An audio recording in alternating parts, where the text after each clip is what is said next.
ପିଲାମାନେ ଶୁଭ ସକାଳ। କେମିତି ଅଛ? ସମସ୍ତେ ଖାଇକି ଆସିଛ? ଆଉ ଆଜି ଆମେ କଣ ପଢିବା? ଗଛ ବିଷୟରେ ପଢିବା। ଗଛ ତମମାନଙ୍କ ଘରେ ସବୁ ଗଛ ଅଛି? ବାଡ଼ିରେ ସବୁ ଗଛ ଲାଗିଛି?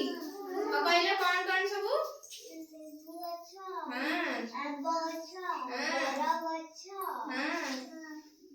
ଆଉ କୋଉ ଗଛ? ତମ ବାଡ଼ିରେ କୋଉ ଗଛ ଅଛି? ପିଜୁଳି ଗଛ। ନଡ଼ିଆ ଗଛ।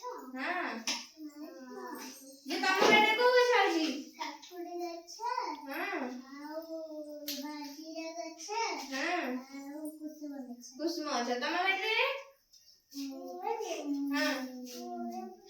ଓଉ ଗଛ। ହେଲା ସବୁ ଅଛି। ତାପରେ ଗଛ ଆମକୁ କଣ କଣ ଦିଏ ସବୁ ଜାଣିଛ? କଣ ଦିଏ ଆମେ ଆଜି ତା ବିଷୟରେ ଜାଣିବା। ହେଲା ଗଛ ଆମକୁ କଣ କଣ ସବୁ ଦିଏ? ଫଳ ଦିଏ, ଫୁଲ ଦିଏ,